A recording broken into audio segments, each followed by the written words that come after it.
Algunos me adelantaron algunas preguntas. Jolly me puso algunas preguntas por ahí, así que vamos a estar viendo eso. ¿Sí? En la primera vamos a ver, entonces, adventistas y testigos de Jehová. Lo que voy a hacer ahora, bueno, ya veo que están todos más o menos adiestrados, están todos silenciados. Todos saben que pueden habilitar el micrófono cuando quieran. Lo que les pido es que directamente habiliten el micrófono y me interrumpan porque no les puedo ver la mano a todos. Así que siéntanse en libertad de parar, interrumpir y avanzamos. ¿Sí? Bueno. Vamos a esperar un par de minutitos más para ver a ver quiénes más se suman, que son 19:33. Esperamos un par de minutos y comenzamos. ¿Eh?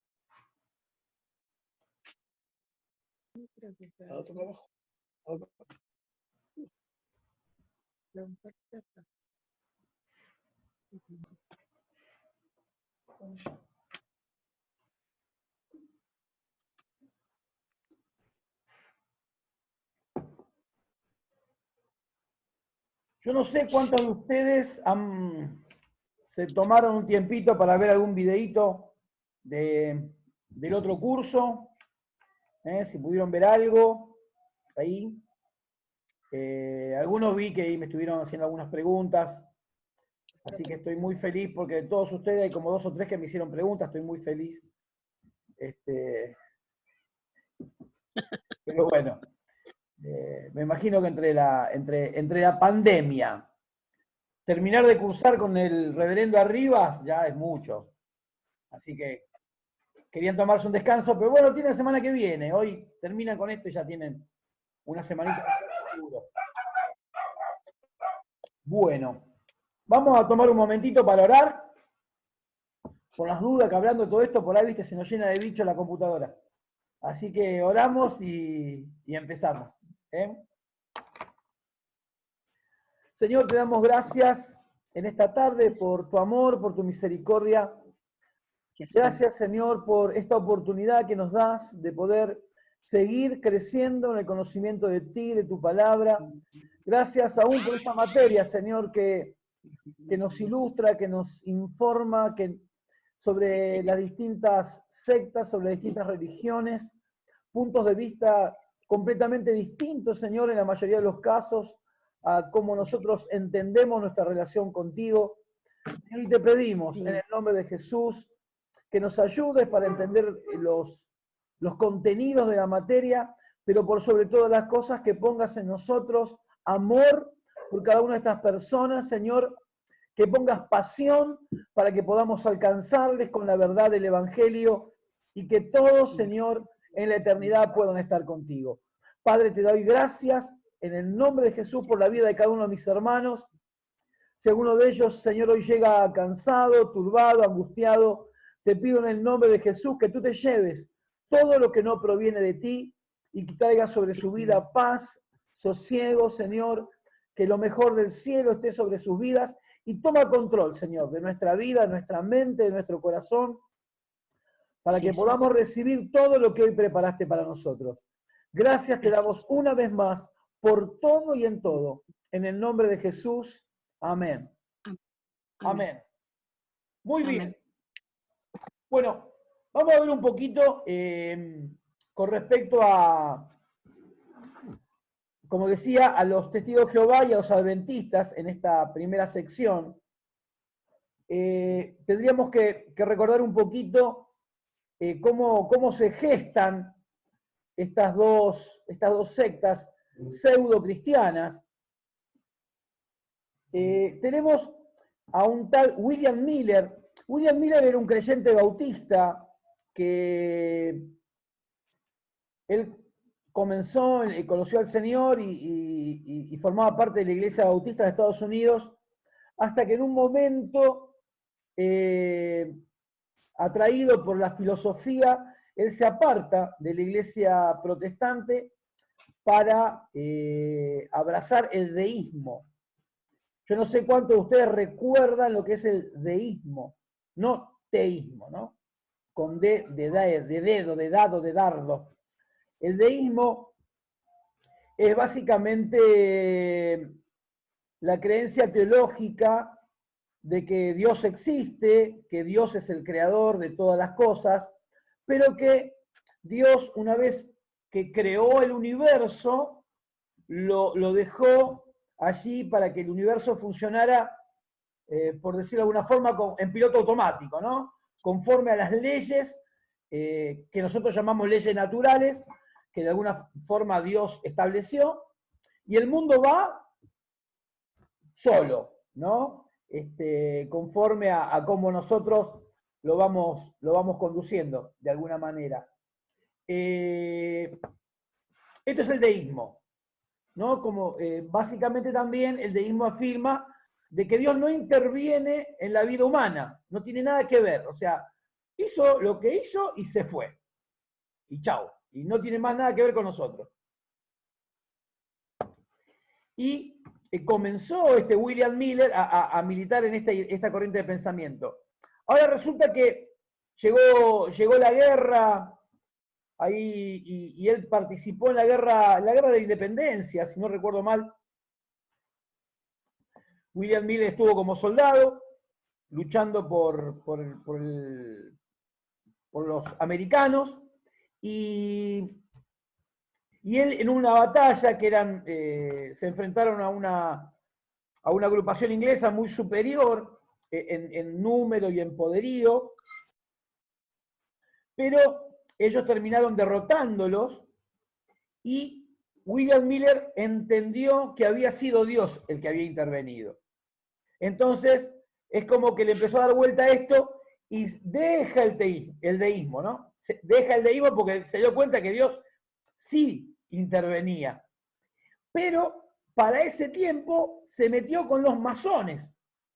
Así que el tipo se hizo masón y fue uno de los principales líderes masones de su tiempo y de su región. Y después de eso volvió a la Iglesia Bautista. Pero ya te imaginás para ese entonces lo que era la cabeza de este muchacho, ¿no? Estaba peor que la mía, lo que no es poco decir. Y particularmente él comenzó a interesarse muy especialmente en la profecía bíblica. Y él, viendo la profecía de las 70 semanas de Daniel, sacando una parte del libro de Daniel y otra parte, no me acuerdo de dónde, donde dice, del Antiguo Testamento hablo, que un día equivalía a no sé cuántos años, no me acuerdo ahora, no recuerdo exactamente el pasaje, porque es un disparate, no me acuerdo exactamente. Bueno, él hace una cuenta y él consigue establecer la fecha del regreso de Jesucristo a la tierra. Y comienza a enseñar esto, a predicar esto, y comienza a reunir adeptos, comienzan a seguirlo, hasta que establece, llega a alcanzar un buen número de seguidores, y claro, llegó el día, ¿no?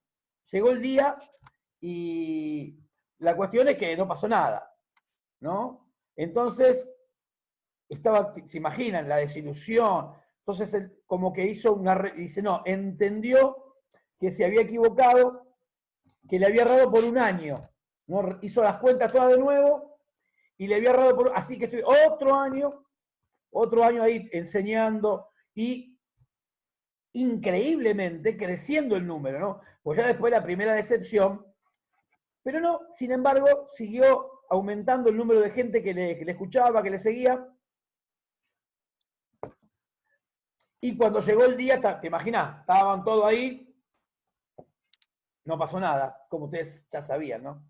No hacía falta que el spoiler. No pasó nada. Entonces, otra vez la desilusión, la decepción, otra vez él revisa y entiende que le había errado, que no era en abril, sino que era en septiembre, octubre. Bueno, así que se corrió unos meses y llegó el momento y por supuesto tampoco pasó nada.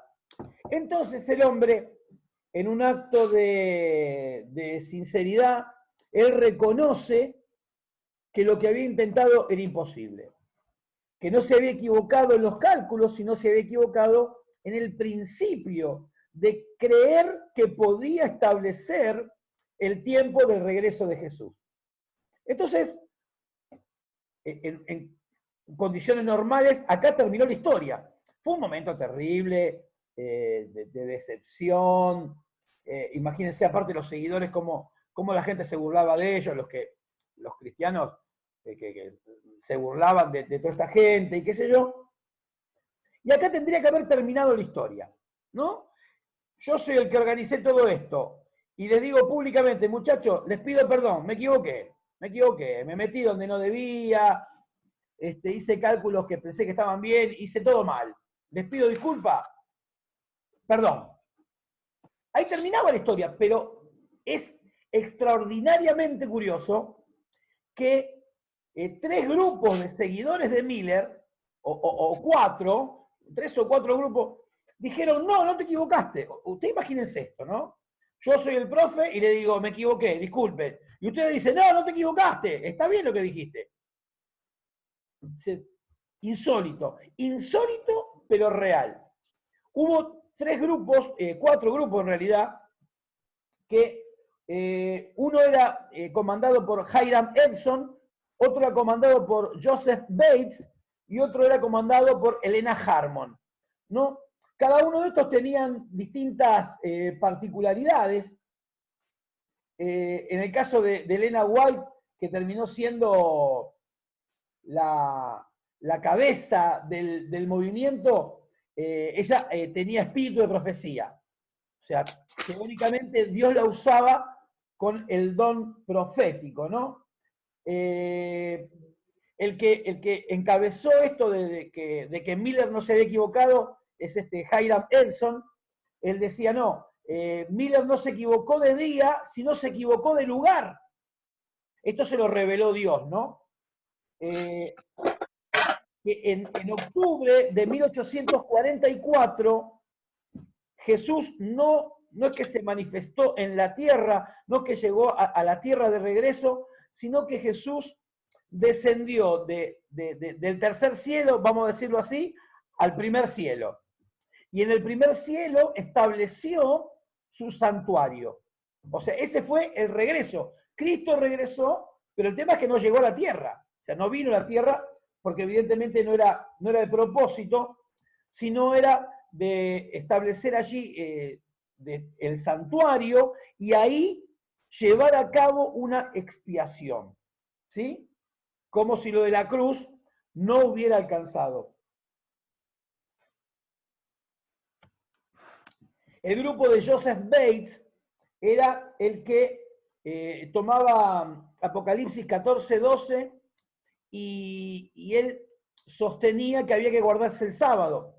¿Sí? Que el sábado era el día del Señor y que conforme a lo que las Escrituras dicen, que era eterno, que era perpetuo, que era para siempre, decía que había que guardar el sábado. Así que esto eran los 3 grupos. El de Bates, que eran los sabatistas, por decirlo así. Hiram Edson, que dice que el tema ocurrió en el cielo. Y Elena Harmon, que tenía este espíritu de profecía, ¿no? Bien. Entonces, a partir de acá, estos se reúnen y estas consideraciones particulares de cada uno se fundieron en una y establecieron una serie de doctrinas en esta secta que fundan. En primer lugar, lo que dijimos, que Jesucristo en la cruz no terminó la expiación, ¿no? Sino que fue como un primer paso para la expiación, ¿Por qué? ¿En qué se basan para decir esto? Dicen que Apocalipsis nos muestra que los muertos van a ser juzgados conforme a lo que está escrito en los libros.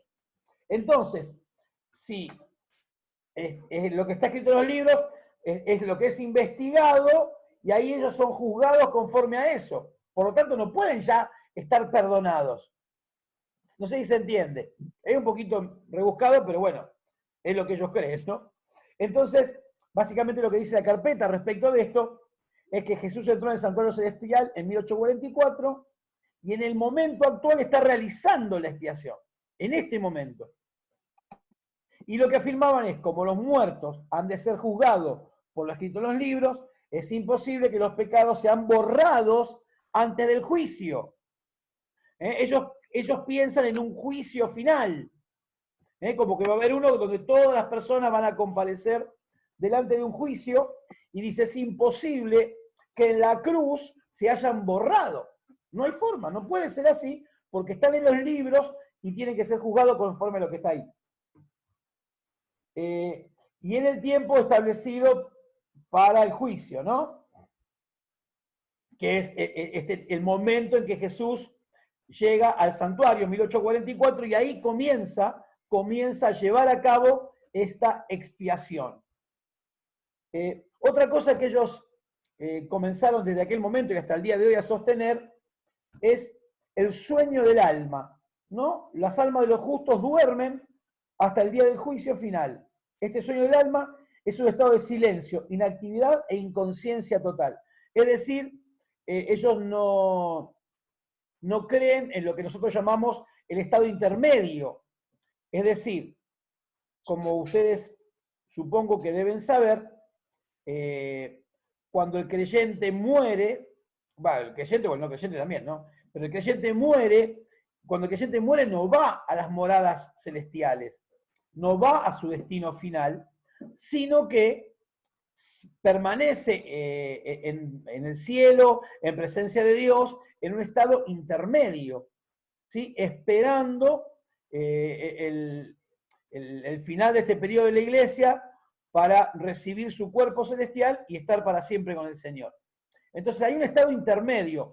En ese estado intermedio hay actividad, hay conocimiento, ¿sí? Nosotros vemos, por ejemplo, en los evangelios, no recuerdo en este momento la cita, cuando Jesús habla de Lázaro y el hombre rico, que dice que este Lázaro estaba sentado en la puerta del rico y que cada día pedía limosnas ahí en ese lugar, y que jamás el rico, haciendo banquete todos los días, jamás le tiró un hueso.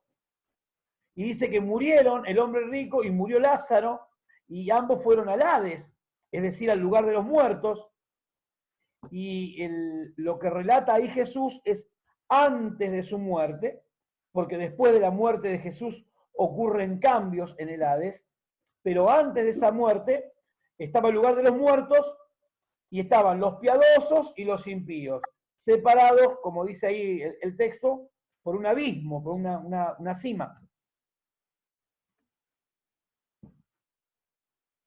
Y vemos que está Abraham, está Lázaro, está el hombre rico, y se realiza un diálogo.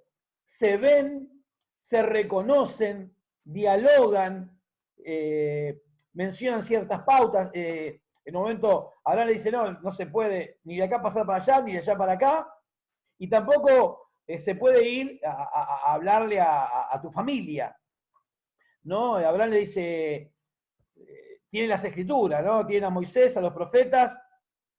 Si no le dan bolilla a la Biblia, tampoco le van a dar bolilla a uno que vuelva de entre los muertos, ¿no? Básicamente lo que dice. Es decir, que consideramos que en el estado intermedio hay una conciencia total, que de ninguna manera hay un silencio, un estado de inactividad ni de inconsciencia. Y por último, habla de la aniquilación de Satanás, de los demonios y de los injustos. ¿Sí? No, es decir, ellos consideran que no existe el infierno. Literalmente dicen, la teoría del castigo eterno es una de las doctrinas falsas que constituyen el vino de las abominaciones de Babilonia, refiriéndose a la iglesia romana, ¿no? Por supuesto.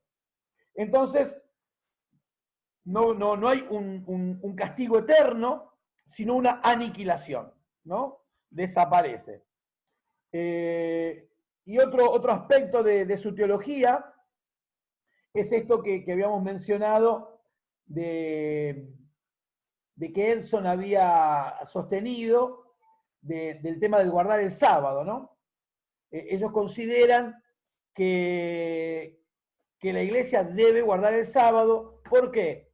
Porque los textos bíblicos, no solamente en Apocalipsis, sino cuando se instituye el sábado en el Antiguo Testamento, esos textos utilizan palabras como perpetuamente, para siempre. Entonces, ellos dicen, si esto es perpetuo, si es eterno, es perpetuo y es eterno, lo tenemos que seguir guardando, ¿no? Sin entender que, bueno, algunos principios hermenéuticos más que claros, que entender que Cristo es el cumplimiento de un montón de esas cosas. Por ejemplo, yo no sé si, creo que no hablamos respecto a esto, no recuerdo ahora, pero ¿qué es el sábado? El sábado de los israelitas. ¿Qué es el sábado judío? La palabra de Dios nos muestra ahí en Génesis que Dios durante 6 días estuvo haciendo todas las cosas, ¿no?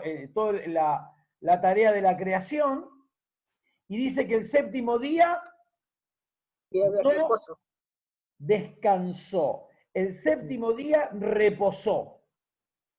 No es lo mismo descanso que reposo. ¿Cuál es la diferencia?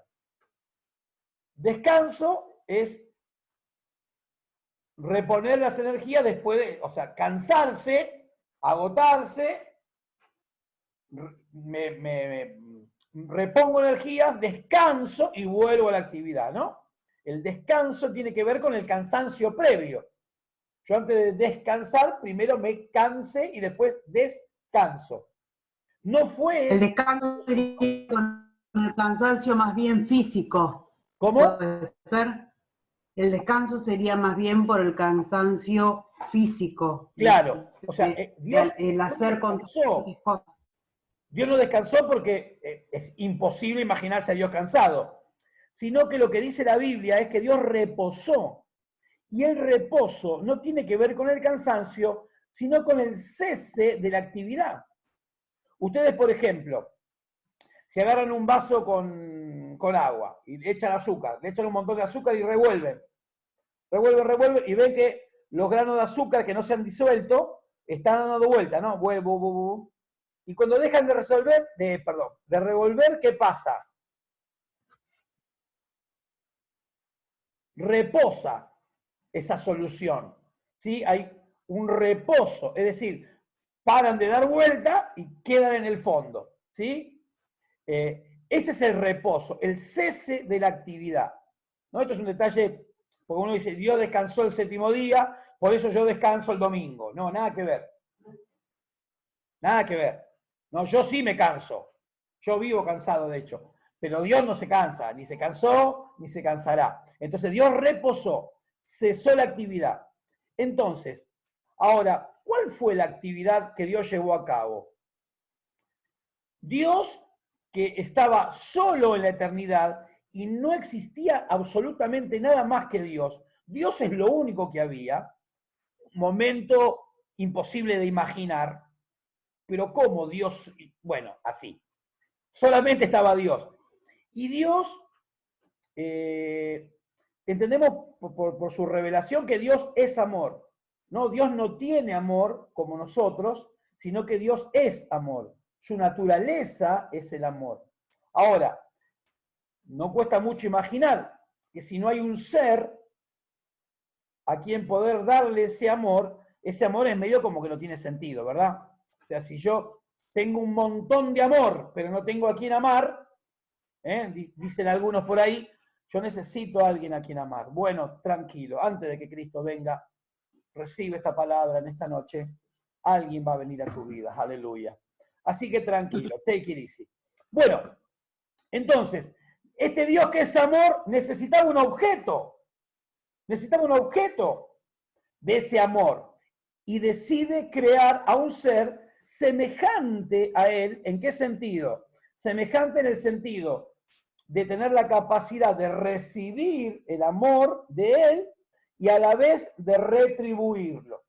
Semejante en ese sentido, ¿no? Consciente de lo bueno y de lo malo y capaz de amar y recibir amor. Entonces decide crear un ser de estas características, pero antes crea lo primero que Dios crea, y este es un punto fundamental, lo primero que Dios crea es el tiempo y el espacio. ¿Ok?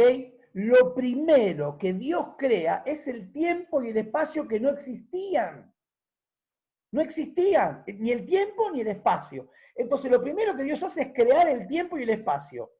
Después crea todas las cosas para por último colocar allí a esa criatura que soñó, que diseñó. ¿Ok? ¿Me van siguiendo? Entonces, cuando termina todo esto, lo que Dios hace es, se retira de ese tiempo y espacio. Siendo Dios un Dios trascendente, Dios se sale de ese tiempo y espacio que creó para el hombre, trascendente, aunque inmanente. Dios está presente en la creación, ¿sí? Pero se sale. Este es el séptimo día. Dios cesa de trabajar y se vuelve a su lugar, digámosle así, para hablar en términos que podamos entender fácilmente. Entonces, cuando Dios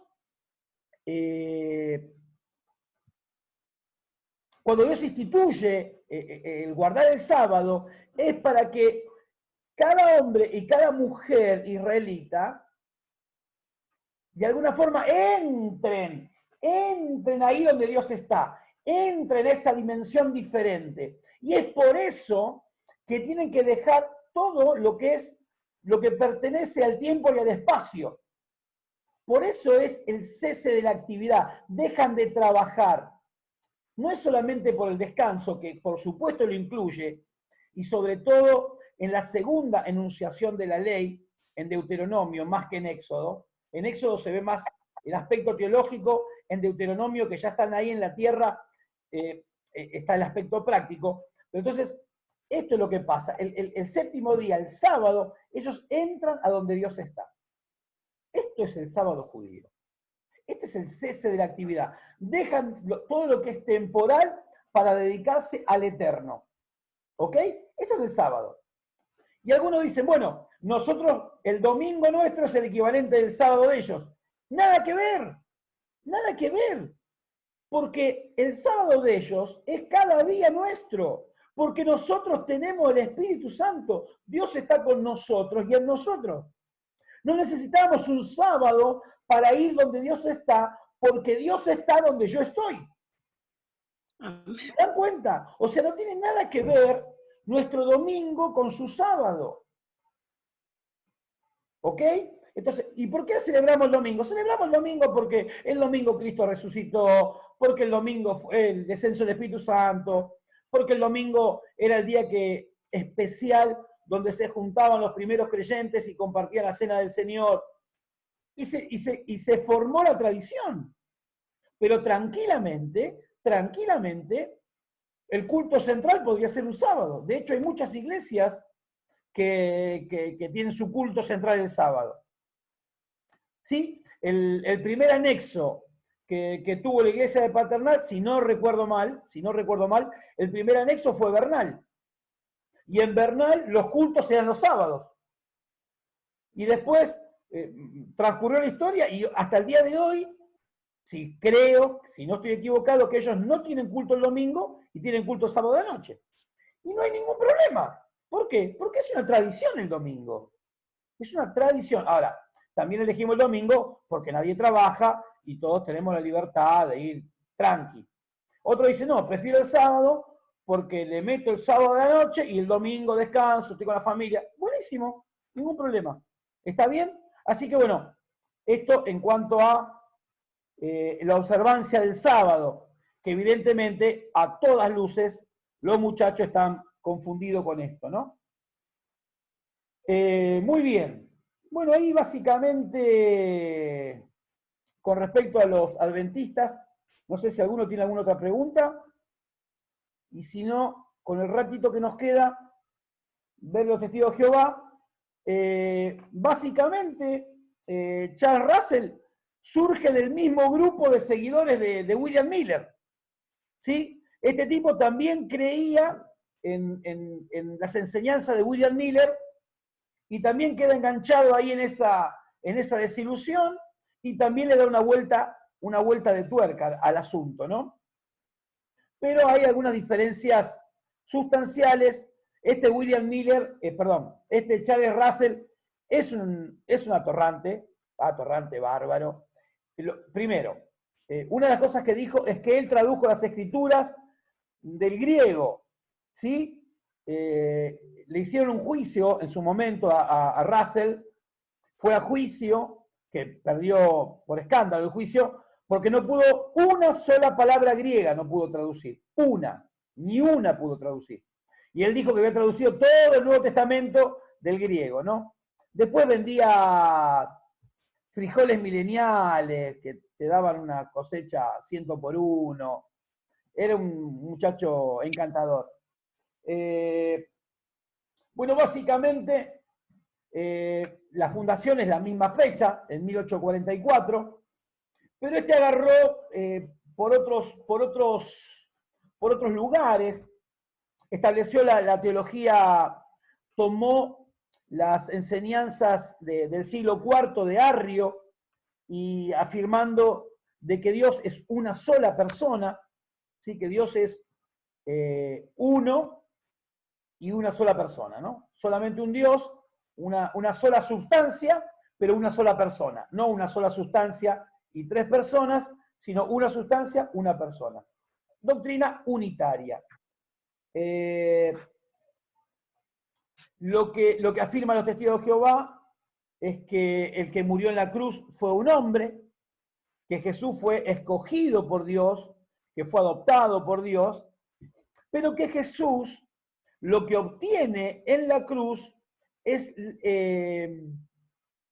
la redención del pecado de Adán, ¿sí? Es decir, lo que nos saca de encima es el pecado de Adán. Esto es lo que explica los testigos de Jehová.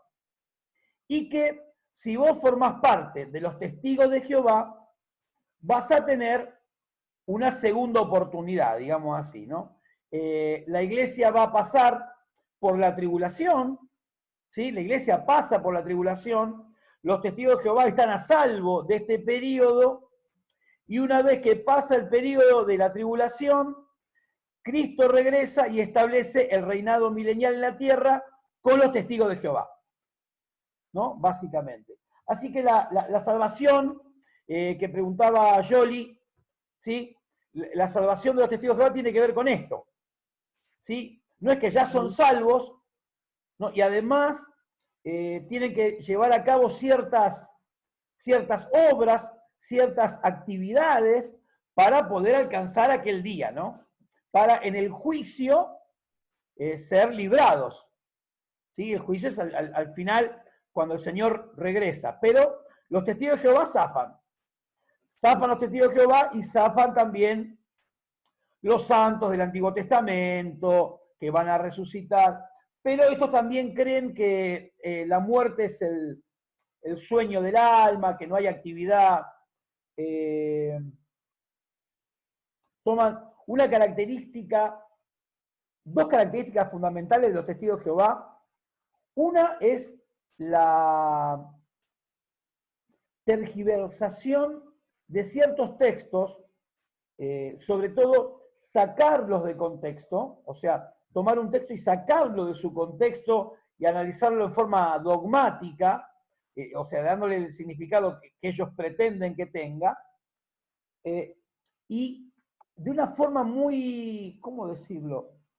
Como con cirugía, como con un bisturí, ¿no? Es muy, muy preciso donde atacaron. Y la otra característica, muy, muy, muy llamativa, es cómo los testigos de Jehová se han ido adaptando. Se han ido adaptando a los tiempos. Es decir, ellos vienen y golpean tu puerta, vos salís, discutís con ellos y ellos toman esos argumentos. Y toman los míos, y toman los del otro, y van reformulando no tanto su doctrina, sino sus respuestas. Yo conozco al Señor hace más de 30 años y jamás, pero jamás te hablaban de Jesucristo. Pero jamás de los jamases. Hoy agarrás una revista de Atalaya o Despertar, que son los órganos de difusión de ellos, y te aparece en la tapa Jesucristo, ¿no? Jesucristo por acá, Jesucristo por allá, y decís, wow, ¿qué pasó? Y se dieron cuenta que chocaban mal ahí, entonces que tenían que hacerlo encajar en su sistema de ideas. Así que bueno, básicamente por ahí, por supuesto que Jesucristo es un hijo de Dios, como dice Juan en la versión de ellos, y el Espíritu Santo no es una persona, sino es la fuerza activa de Dios, es la energía de Dios que mueve al mundo, básicamente, ¿no? Bueno, ya se está por cortar. Piensen si tienen alguna pregunta, algo que haya quedado ahí, y cerramos con eso en el próximo bloque para continuar con, creo que vienen los mormones, confesión positiva y solo Jesús, me parece. Así que, bien, terminamos esta y armo en 5 o 10 minutos, armo otra reunión. ¿De acuerdo? Por favor, no se vayan a ningún lado y estén atentos al WhatsApp, por favor.